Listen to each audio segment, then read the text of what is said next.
ಚಂದ್ರಿಕಾ, ಮನುಷ್ಯರಿರೋ ಜಾಗನ ಬಿಟ್ಟು ದೆವ್ವ ಇರೋ ಮನೆಗೆ ಬಂದಿರೋ ಹಾಗಿದೆ ಅಲ್ವಾ? ನೀವು ಸುಮ್ನೆ ಭಯ ಪಡೋದನ್ನ ನಿಲ್ಸಿ ಪೌಡ್ರು. ಶಾಪ ನಮ್ಗಲ್ಲ, ಆ ದಿವ್ಯಂಗೆ. ಶಾಪ ಸೊಸೆಯಂದ್ರಿಂದ ಮನೆ ಮಗಳಿಗೆ ಬದಲಾಗಿದೆ. ಬದುಕಿರೋ ಮನೆ ಮಗಳು ನೀನೇ ಮೊದಲನೇ ಅವಳು.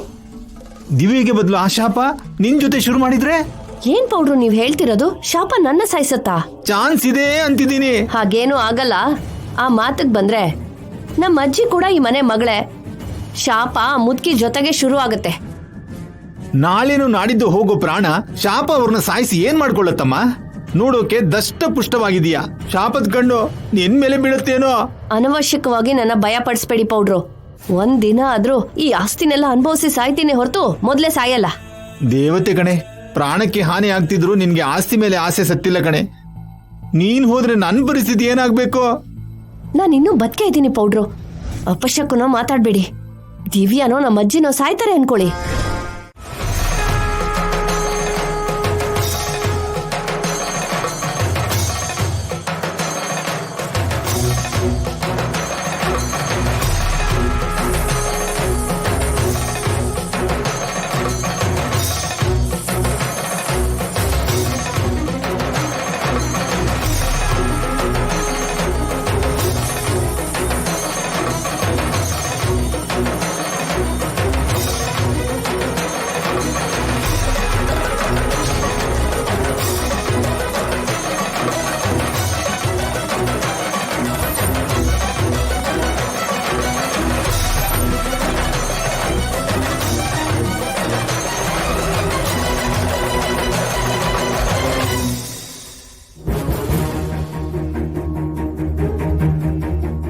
ಶಶಿ, ಏನಾಯ್ತು?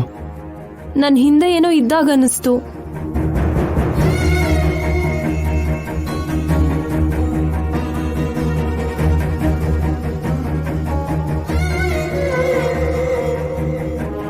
ಏನು ಇಲ್ವಲ್ಲ? ಈ ಮನೆ ನೋಡ್ತಿದ್ರೆ ನಿಂಗೆ ಭಯ ಆಗ್ತಿದ್ಯಾ?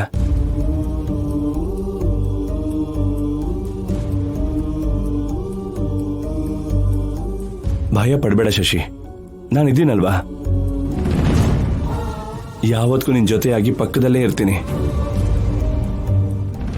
ನಿನ್ನ ಕಣ್ಣಿನ ರಪ್ಪೆ ಹಾಕಿ ಕಾಪಾಡ್ಕೋತೀನಿ. ಪ್ರಾಮಿಸ್. ನನ್ ಮೇಲೆ ಎಷ್ಟು ಪ್ರೀತಿ ಇರೋನು ಅಷ್ಟು ಜಗಳ ಆಗೋವರೆಗೂ ನನ್ ಯಾಕೆ ಮದ್ವೆ ಮಾಡ್ಕೊಂಡ್ಲಿಲ್ಲ ಅಭಿ? ಇಷ್ಟೆಲ್ಲ ಜಗಳ ಆಗುತ್ತೆ ಅಂತ ಗೊತ್ತಿರ್ಲಿಲ್ಲ. ನಿನ್ ಜೊತೆಗೆ ನಿಮ್ಮ ಅಣ್ಣ ಕೂಡ ಅರ್ಥ ಮಾಡ್ಕೋತಾನೆ ಅನ್ಕೊಂಡಿದ್ದೆ. ಕಾರಣ ಹೇಳ್ದಿರೋ ನೀನ್ ಉತ್ತರ ಯಾರಿಗೂ ಅರ್ಥ ಆಗಲ್ಲ ಅಭಿ, ನನ್ಗೂ ಕೂಡ. ಮತ್ ನನ್ ಜೊತೆ ಯಾಕೆ ಬಂದೆ? ಹೇಳ್ದೆ ಅಲ್ವಾ, ಒಳ್ಳೇದಾದ್ರೂ ಕೆಟ್ಟದಾದ್ರೂ ನಿನ್ನ ನಂಬ್ತಿದ್ದೀನಿ. ನೀನ್ ತಾಳಿ ಕಟ್ಲಿಲ್ಲ ಅಂದ್ರೂ ಸರಿ, ಹಾಗೆ ಇದ್ಬಿಡ್ತಿದ್ದೆ. ಮತ್ತೆ ಬೇರೆಯವ್ರ ಜೊತೆ ಮದುವೆಗೆ ಒಪ್ಕೊಂಡಿದ್ದೆ. ನಾನ ಮದ್ವೆ ಮಾಡ್ಕೋತೀನಿ ಅಂತ ನೀನ್ ಅನ್ಕೊಂಡಿದ್ಯಾ? ಹಾಗ ಅನ್ಕೊಳ್ದೆ ಹೋಗಿದ್ದಕ್ಕೆ ಅವತ್ ಮೌನವಾಗಿದ್ದೆ. ಅದಾದ್ಮೇಲೆ ನಾನ್ ಮಾತಾಡೋದಕ್ ಬಂದ್ರೆ ನೀನ್ ಮೌನವಾಗಿದ್ದೆ, ಕೋಪದಲ್ಲೂ ಇದ್ದೆ.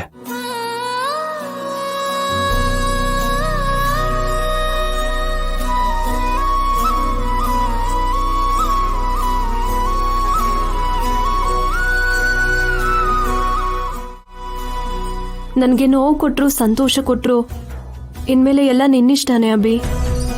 ನಾನ್ ನಿನ್ ಜೊತೆ ಬಂದಿದ್ದೀನಿ. ನನ್ಗೋಸ್ಕರ ನಮ್ಮ ಅಣ್ಣ ಬಂದಿದ್ರು ನಮ್ಮ ಮಧ್ಯೆ ಅಂತೂ ಬರಲ್ಲ. ನಾನು ತಲೆ ಹಾಕೋಕ್ ಬಿಡಲ್ಲ.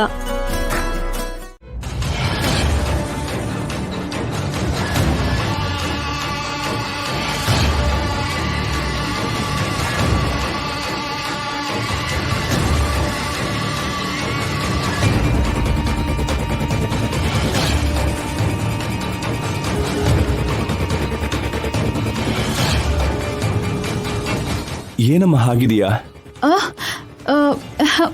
ಏನಿಲ್ಲ ಅಣ್ಣ. ಚಾಣಕ್ಯ ಸರ್ ಏನಾದ್ರು ಅಂದ್ರ ದೇವ್ಯಮ್ಮ? ಅವ್ರೇನಂತಾರೆ? ಏನೋ ಆಗಿದೆ ಅಂತ ನಿನ್ ಮುಖಾನೇ ಹೇಳ್ತಿದ್ದೆಮ್ಮ. ಏನೂ ಆಗಿಲ್ಲ ಅಣ್ಣ. ಇಲ್ಲಿಗೆ ಯಾಕೆ ಬಂದಿದೀವೋ ಆ ಕೆಲಸ ಮಾಡೋಣ. ಕೇಶವ, ನಾನ್ ಹೇಳಿದ ಏರ್ಪಾಡು ಮಾಡಿದ್ಯಾ? ಮಾಡಿದ್ದೀನಿ ದಿವ್ಯಮ್ಮ. ಏನ್ ಮಾಡಕ್ ಹೊರಟಿದ್ಯಮ್ಮ? ಇಲ್ಲೊಬ್ರು ಸ್ವಾಮೀಜಿ ಇದಾರಂತೆ, ಅವ್ರನ್ನ ಭೇಟಿ ಮಾಡ್ಬೇಕು ಅಣ್ಣ. ಶಾಪ ವಿಮೋಚನೆಗೆ ಪರಿಹಾರ ಹೇಳ್ತಾರೇನೋ ಕೇಳ್ಬೇಕು. ಪರಿಹಾರ ಇರೋದೇ ಆಗಿದ್ರೆ ತಲೆಮಾರುಗಳಿಂದ ಇಷ್ಟೊಂದು ಸಾವುಗಳು ಯಾಕಾಗ್ತಿತ್ತು? ಪ್ರಯತ್ನ ಅಂತ ಮಾಡ್ಬೇಕಲ್ವಾ ಅಣ್ಣ? ಅಪ್ಪ ಹೇಳ್ತಾ ಇದ್ರು 3 ತಲೆಮಾರುಗಳಿಂದ ಅಜ್ಜಿಯವ್ರು ಮಾಡದೇ ಇರೋ ಪ್ರಯತ್ನನೇ ಇಲ್ವಂತೆ ದಿವ್ಯಮ್ಮ. ಯಜ್ಞ ಹೋಮ ಎಷ್ಟೋ ಮಾಡಿದಾರಂತೆ, ಕಾಣಿಸೋ ದೇವ್ರಿಗೆಲ್ಲ ಕೇಳ್ಕೊಂಡಿದಾರಂತೆ. ಯಾವ ಸಾಧು ಯಾವ ಸ್ವಾಮೀಜಿ ಬಂದ್ರು ಏನು ಮಾಡೋದಕ್ಕಾಗ್ಲಿಲ್ವಂತೆ. ಗಂಗಾ ಮೇಡಮ್ಗೆ ಜೈಸರ್ಗೆ ವಿಷಯ ಗೊತ್ತಾದ್ಮೇಲೆ ಈ ಊರಿಗೆ ಬಂದ್ರಂತೆ. ಇಲ್ಲವ್ರು ಮಾಡದೇ ಇರೋ ಪ್ರಯತ್ನನೇ ಇಲ್ವಂತೆ. ಎಲ್ಲ ಪ್ರಯತ್ನನೂ ವ್ಯರ್ಥ ಆಯ್ತಂತೆ. ಪ್ರತಿಯೊಂದು ಯಾವ್ದೋ ಜಾಗದಲ್ಲಿ ಮುಗಿಬೇಕು. ಯಾವತ್ತೋ ಒಂದ್ಸಲ ಮುಗಿಲೇಬೇಕು ಕೇಶವ. ಇಲ್ಲಿವರೆಗೂ ಈ ಸೃಷ್ಟಿಯಲ್ಲಿ ಯಾವುದು ಶಾಶ್ವತವಾಗಿ ಉಳ್ಕೊಂಡಿಲ್ಲ. ಶಾಪ ಕೂಡ ಹಾಗೆ, ಅದಕ್ಕೂ ಅಂತ್ಯ ಇರುತ್ತೆ. ಆ ಅಂತ್ಯ ಯಾವಾಗ್ಲೋ ಎಲ್ಲೋ ಗೊತ್ತಾಗ್ತಿಲ್ಲಮ್ಮ. ಅದಕ್ಕೆ ಅಲ್ವಾ ಅಣ್ಣ ಈ ಊರಿಗೆ ಬಂದಿರೋದು. ಶಾಪ ಈ ಊರಲ್ಲೇ ಹುಟ್ಟಿದ್ದು, ಇಲ್ಲೇ ಶಾಪಕ್ಕೆ ಅಂತ್ಯನೂ ಇರುತ್ತೆ. ಇಲ್ಲಿ ಶಾಪಕ್ಕೆ ಅಂತ್ಯ ಇರಲ್ಲಮ್ಮ, ಶಾಪದ ಪ್ರಭಾವನೆ ಹೆಚ್ಚಾಗಿರುತ್ತೆ.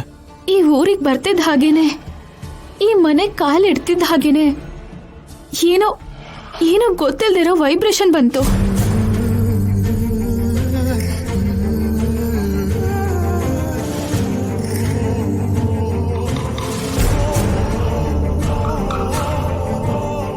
ಇದಕ್ಕೂ ಮುಂಚೆ ನನಗೆ ಯಾವತ್ತೂ ಹೀಗಾಗಿರ್ಲಿಲ್ಲ. ಆ ವೈಬ್ರೇಷನ್ ಯಾಕೆ ಬಂತು, ಅದ್ರ ಅರ್ಥ ಏನೋ ಗೊತ್ತಾಗ್ತಿಲ್ಲ. ಖಂಡಿತವಾಗ್ಲೂ ಅದು ಶಾಪಕ್ಕೆ ಸಂಬಂಧಿಸಿದ್ದೇನೋ ಅಂತ ಅನಿಸ್ತು. ದಿವ್ಯಾ, ನಿನ್ಗೇನು ಆಗಿಲ್ಲ ಅಲ್ವಾ? ಅದಕ್ಕೆ ನೀನ್ ಹೀಗಿದೀಯಾ? ನನಗೇನಾಗತ್ತಣ್ಣ, ನಾವು ಕಾಪಾಡ್ಬೇಕಾಗಿರೋದು ಶಶಿನ, ನೀನು ಭಯ ಪಡ್ಬೇಕಾಗಿರೋದು ಶಶಿ ಬಗ್ಗೆ. ಇಲ್ಲಮ್ಮ, ಶಾಪ ನಿನಗೇನಮ್ಮ, ಅದಕ್ಕೆ ನಿನ್ಗೆ ಆ ವೈಬ್ರೇಷನ್ ಬಂದಿತ್ತು.